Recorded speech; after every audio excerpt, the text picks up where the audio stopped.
Hello everyone, welcome to Anushruti art zone. ನಿಮ್ಮ ಮನೆಗಳಲ್ಲೂ ಈ ರೀತಿ ಊದಿನ ಕಡ್ಡಿಯ ರೋಲ್ಗಳು ಇದ್ದೇ ಇರುತ್ತೆ ಅಲ್ವಾ?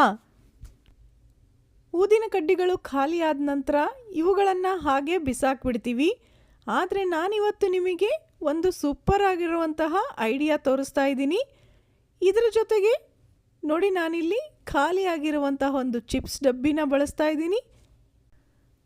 ಜೊತೆಗೆ ನಮಗೊಂದು ರಟ್ಟಿನ ಪೀಸ್ ಬೇಕಾಗುತ್ತೆ. ನೀವು ಯಾವುದಾದ್ರೂ ಕಾರ್ಡ್ಬೋರ್ಡ್ ಬಾಕ್ಸನ್ನು ಬಳಸಬಹುದು, ಅಥವಾ ಕೇಕ್ ತಂದಾಗ ಈ ರೀತಿ ಅದರ ಬೇಸ್ ಇರುತ್ತೆ ನೋಡಿ, ಬರ್ತ್ಡೇ ಕೇಕ್ಗಳನ್ನು ತಂದಾಗ ಕೊಟ್ಟಿರ್ತಾರಲ್ವ, ಆ ತರಹದ ಬೇಸ್ ಕೂಡ ಬಳಸಬಹುದು. ನೋಡಿ, ಇವೆಲ್ಲವೂ ವೇಸ್ಟ್ ಅಂತ ಬಿಸಾಕ್ಬಿಡ್ತೀವಿ ಅಲ್ವಾ? ಆದರೆ ಇನ್ಮೇಲೆ ನೀವು ಹಾಗೆ ಮಾಡೋದಿಲ್ಲ. ಮೊದಲಿಗೆ ಊದಿನ ಕಡ್ಡಿ ರೋಲ್ಗಳಿದೆಯಲ್ಲ, ಇವನ್ನ ಕಟ್ ಮಾಡ್ಕೋಬೇಕಾಗತ್ತೆ. ಒಂದು ರೋಲ್ನಲ್ಲಿ ನಾನು 4 ಭಾಗ ಮಾಡ್ತಾ ಇದ್ದೀನಿ. ಆಲ್ಮೋಸ್ಟ್ 4ರಿಂದ 5 ಇಂಚಿಗೆ ಕಟ್ ಮಾಡ್ತಾ ಇದ್ದೀನಿ. ತುಂಬಾ ಏನೋ ಅಳತೆ ಮಾಡಿ ಕಟ್ ಮಾಡಬೇಕಾಗಿಲ್ಲ. ಕರೆಕ್ಟಾಗಿ ಮಧ್ಯದಲ್ಲಿ ಕಟ್ ಮಾಡಿ ಆಮೇಲೆ ಅದರಲ್ಲಿ ಮತ್ತೆ 2 ಪೀಸ್ ಮಾಡಿದರೆ ಆಯಿತು. ನೋಡಿ, ವಿಡಿಯೋದಲ್ಲಿ ನಿಮಗೆ ಕರೆಕ್ಟಾಗಿ ಗೊತ್ತಾಗ್ತಾ ಇದೆ ಯಾವ ರೀತಿ ಕಟ್ ಮಾಡ್ಕೋಬೇಕು ಅಂತ. ಆಮೇಲೆ ಎಡ್ಜ್ನಲ್ಲಿ ಏನಾದರೂ ಹೆಚ್ಚು ಕಡಿಮೆ ಆಗಿರುತ್ತಲ್ವ, ಅದನ್ನು ಮತ್ತೊಮ್ಮೆ ಸರಿ ಮಾಡ್ಕೊಂಡ್ಬಿಡಿ. ಇಲ್ಲಿ ನೋಡಿ, ಈಗ 2 ಊದಿನ ಕಡ್ಡಿಯ ರೋಲ್ಗಳಿಂದ 8 ಪೀಸ್ ಆಗಿದೆ. ಇವುಗಳನ್ನು ಕಲರ್ ಮಾಡ್ಕೋಬಹುದು. ಅದು ಬೇಡ ಅನಿಸಿದರೆ ಅದಕ್ಕೆ ಕಲರ್ ಪೇಪರನ್ನು ಕೂಡ ಹಚ್ಚಬಹುದು. ನಾನಿಲ್ಲಿ ಒಂದು ಗಿಫ್ಟ್ ರ್ಯಾಪರಿಂದ ಪ್ರತಿಯೊಂದು ರೋಲ್ಗಳ ಮೇಲೆ ಅಂಟಿಸ್ತಾ ಇದ್ದೀನಿ. ನೀವು ಇವುಗಳ ಮೇಲೆ ಯಾವುದಾದ್ರೂ ಬಣ್ಣದಿಂದ ಪೇಂಟ್ ಮಾಡಬಹುದು, ಅಥವಾ ಗ್ಲಿಟರ್ ಪೇಪರ್ ಬರುತ್ತಲ್ವ, ಅದನ್ನು ಕೂಡ ಬಳಸಬಹುದು. ಯಾವುದೂ ಇರಲಿಲ್ಲ ಅಂದರೆ ಗಿಫ್ಟ್ ರ್ಯಾಪರ್ ಬೆಸ್ಟ್ ಆಪ್ಷನ್ ಆಗಿರುತ್ತೆ. ಏನಾದರೂ ಗಿಫ್ಟ್ ಬಂದಾಗ ಅದರ ರ್ಯಾಪರನ್ನು ಕೂಡ ನಾವು ಹಾಗೆ ತೆಗೆದಿಟ್ಟು ಬಿಟ್ಟಿರ್ತೀವಿ ಅಲ್ವಾ? ಆ ತರಹ ಇಟ್ಟಿರೋದನ್ನು ಇಲ್ಲಿ ಬಳಸಬಹುದು. ನೋಡಿ, ಈ ರೀತಿಯಾಗಿ ಒಂದೊಂದು ರೋಲಿಗೂ ನೀವು ಪೇಪರ್ನಿಂದ ಕವರ್ ಮಾಡಬೇಕಾಗತ್ತೆ. ಇದು ಒಂದು ರೆಡಿ ಆಯಿತು. ಇದೇ ರೀತಿ ಉಳಿದ ಎಲ್ಲ ರೋಲ್ಗಳನ್ನು ರೆಡಿ ಮಾಡ್ಕೋಬೇಕು. ನೋಡಿ, ಇಲ್ಲಿಗ ಎಲ್ಲ ರೋಲ್ಗಳಿಗೂ ನಾನು ರ್ಯಾಪ್ ಮಾಡಿಕೊಂಡು ಬಂದಿದ್ದೀನಿ. ಇದರ ಜೊತೆಗೆ ಒಂದು ಚಿಪ್ಸ್ನ ಡಬ್ಬಿ ಕೂಡ ತಗೊಂಡಿದ್ವಿ ಅಲ್ವಾ? ಆ ಚಿಪ್ಸ್ನ ಡಬ್ಬಿಗೂ ಇದೇ ಸೇಮ್ ಕಲರ್ ಪೇಪರನ್ನು ಹಾಕ್ಕೋಬಹುದು. ಇಷ್ಟೀಗ ರೆಡಿ ಆದಮೇಲೆ ಕೇಕ್ ಬೇಸ್ ಇರುತ್ತೆ ನೋಡಿ, ಅದನ್ನು ತಗೊಳ್ಳಿ. ಇದರ ಮೇಲೆ ಇವೆಲ್ಲವುಗಳನ್ನು ಈ ರೀತಿಯಾಗಿ ನೀವು ಒಂದ್ರ ಪಕ್ಕ ಒಂದು ಅಂಟಿಸ್ತಾ ಹೋಗಬೇಕು. ನೋಡಿ, ನಿಮ್ಮ ಹತ್ರ ಈ ರೀತಿ ಕೇಕ್ ಬೇಸ್ ಇರಲಿಲ್ಲ ಅಂದರೆ ನೀವಿಲ್ಲಿ ಒಂದು ರಟ್ಟಿನ ಪೀಸನ್ನು ಕೂಡ ಬಳಸಬಹುದು. ಅದನ್ನು ರೌಂಡಾಗಿ ಕಟ್ ಮಾಡ್ಕೋಬಹುದು. ಆಗ ಅದು ಕೂಡ ಕೇಕ್ ಬೇಸ್ನ ರೀತಿಯಲ್ಲೇ ಆಗುತ್ತೆ. ನೋಡಿ, ಈ ರೀತಿ ಅರೇಂಜ್ ಮಾಡಿದ ನಂತರ ಇವನ್ನ ನೀವು ಫೆವಿಕ್ವಿಕ್ ಆಗಿ ಅಂಟಿಸ್ಬೇಕಾಗತ್ತೆ. ಆಗ ಇದು ತುಂಬ ಗಟ್ಟಿಯಾಗಿ ಅಂಟ್ಕೊಳ್ಳುತ್ತೆ. ನಂತರ ಸ್ವಲ್ಪ ಹೊತ್ತು ಡ್ರೈ ಆಗೋದಕ್ಕೆ ಬಿಟ್ಬಿಡಿ. ಆಮೇಲೆ ನೋಡಿ, ಇದರ ಮಧ್ಯದ ದೊಡ್ಡ ಡಬ್ಬಿ ಬಾಕ್ಸ್ನಲ್ಲಿ ನೀವು ಕ್ರೀಮ್ಗಳನ್ನು ಹಾಕಿಡಬಹುದು. ಐಲೈನರ್, ಐಬ್ರೋ ಪೆನ್ಸಿಲ್, ಈ ತರಹದ್ದೆಲ್ಲ ಹಾಕಿದರೆ ಸುತ್ತ ಚಿಕ್ಕ ಚಿಕ್ಕ ರೋಲ್ಗಳನ್ನು ಅಂಟಿಸಿದ್ದೀವಲ್ವ, ಅದರ ಒಳಗಡೆ ನೀವು ಲಿಪ್ಸ್ಟಿಕ್ಗಳನ್ನು ಹಾಕಿಡಬಹುದು. ನೋಡಿ, ರೋಲ್ಗಳ ಸೈಜ್ ಕೂಡ ಲಿಪ್ಸ್ಟಿಕ್ ಹಾಕೋದಕ್ಕೆ ಕರೆಕ್ಟಾಗಿದೆ ಅಲ್ವಾ? ಇದೇ ರೀತಿ ನೀವು ಚಿಕ್ಕ ಚಿಕ್ಕ ನೇಲ್ ಪಾಲಿಷ್ ಬಾಟಲ್ಗಳನ್ನು ಕೂಡ ಇಡಬಹುದು. ನೋಡಿ, ಈ ತರಹ ಇಡೋದ್ರಿಂದ ನೇಲ್ ಪಾಲಿಷ್ ಆಗಲಿ ಲಿಪ್ಸ್ಟಿಕ್ ಆಗಲಿ ಕ್ಲಿಯರ್ ಆಗಿ ಕಾಣುತ್ತೆ. ನೀವು ಡ್ರಾನಲ್ಲಿ ಹಾಗೇ ಹಾಕಿಬಿಡೋದ್ರಿಂದ ಬೇಕಾದಾಗ ಹುಡುಕಾಡಬೇಕಾಗತ್ತೆ. ನೋಡಿ, ಇಷ್ಟೇ ಅಲ್ಲ, ಇದರಲ್ಲಿ ಮಸ್ಕರಾ ಟ್ಯೂಬ್ ಕೂಡ ಹಿಡಿಸುತ್ತೆ. ಹಾಗೆಯೇ ಸಿಂದೂರ್ ಸ್ಟಿಕ್ ಇರುತ್ತಲ್ವ, ಅದು ಕೂಡ ಹಿಡಿಸುತ್ತೆ. ಇವೆಲ್ಲವನ್ನು ಒಂದೇ ಕಡೆಗೆ ಇಟ್ಕೋಬಹುದು. ನೋಡಿದ್ರಲ್ಲ, ನಾವಿಲ್ಲಿ ಬಳಸಿರೋದು ಎಲ್ಲವೂ ವೇಸ್ಟ್ ಅಂತಹ ಬಿಸಾಕುವ ವಸ್ತುಗಳನ್ನೇ. ಅವುಗಳಿಂದಾನೇ ನಾವು ಒಂದು ಮೇಕಪ್ ಆರ್ಗನೈಸರ್ನ ರೆಡಿ ಮಾಡ್ಕೊಂಡ್ವಿ.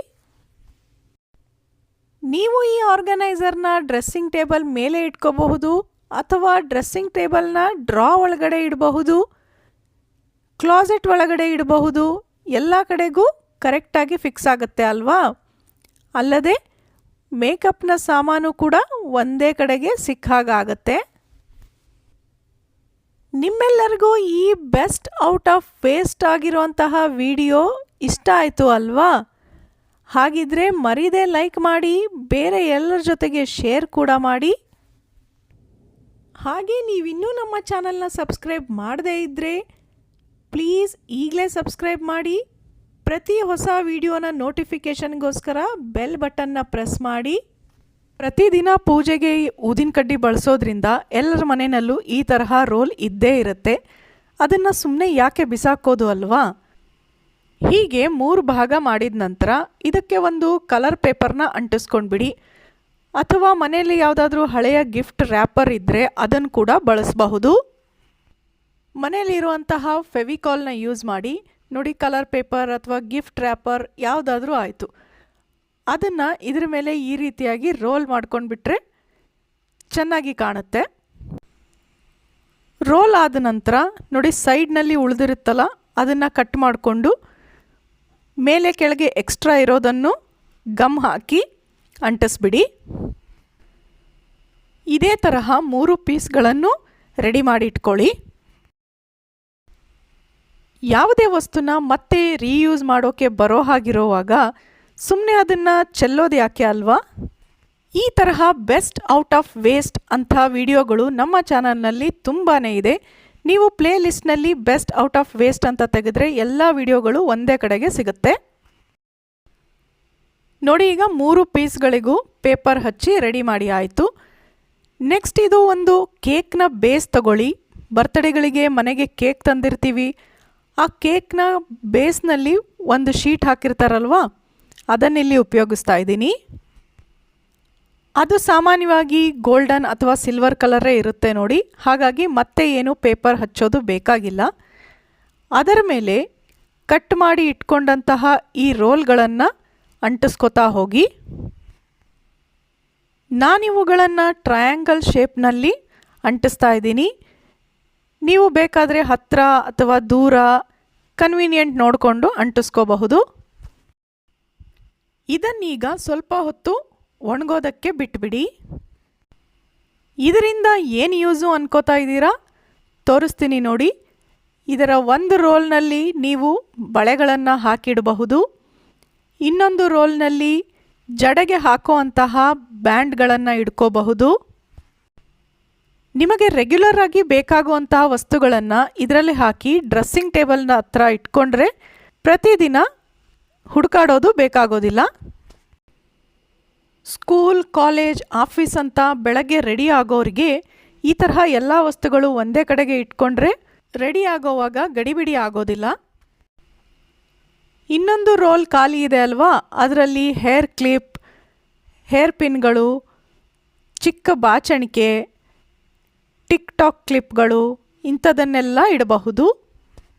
ನೋಡಿ, ವೇಸ್ಟ್ ಅಂತ ಬಿಸಾಕೋ ವಸ್ತುಗಳನ್ನು ಉಪಯೋಗಿಸ್ಕೊಂಡು ನಿಮ್ಮ ಡ್ರೆಸ್ಸಿಂಗ್ ಟೇಬಲ್ಗೆ ಒಂದು ಚೆಂದದ ಆರ್ಗನೈಸರ್ ರೆಡಿ ಆಯಿತು ಅಲ್ವಾ? ಇದನ್ನು ಮಾಡೋದಕ್ಕೂ ಕೂಡ ತುಂಬ ಏನು ಟೈಮ್ ಬೇಕಾಗಿಲ್ಲ, ಬೇಗನೆ ಆಗುತ್ತೆ. ಎಲ್ಲ ಹೆಣ್ಮಕ್ಳಿಗೂ ಈ ವಿಡಿಯೋ ಖಂಡಿತವಾಗೂ ಇಷ್ಟ ಆಗಿರುತ್ತೆ ಅನ್ಕೋತೀನಿ. ಹಾಗಿದ್ರೆ ಮರೀದೆ ಲೈಕ್ ಮಾಡ್ತೀರಿ ಅಲ್ವಾ? ಹಾಗೆ ನೀವಿನ್ನೂ ನಮ್ಮ ಚಾನಲ್ನ ಸಬ್ಸ್ಕ್ರೈಬ್ ಮಾಡಿರಲಿಲ್ಲ ಅಂದರೆ ಪ್ಲೀಸ್ ಈಗಲೇ ಸಬ್ಸ್ಕ್ರೈಬ್ ಮಾಡಿ. ಹೊಸ ವಿಡಿಯೋಗಳ ನೋಟಿಫಿಕೇಷನ್ಗಳಿಗೋಸ್ಕರ ಬೆಲ್ ಬಟನ್ನ ಪ್ರೆಸ್ ಮಾಡಿ. ನಮ್ಮ ಚಾನಲ್ನ ಎಲ್ಲ ವಿಡಿಯೋಗಳನ್ನು ಹೀಗೆ ನೋಡ್ತಾ ಇರಿ, ಪ್ರೋತ್ಸಾಹಿಸ್ತಾ ಇರಿ. ಮತ್ತೆ ಸಿಗೋಣ ಇನ್ನೊಂದು ವಿಡಿಯೋನಲ್ಲಿ. Thanks for watching.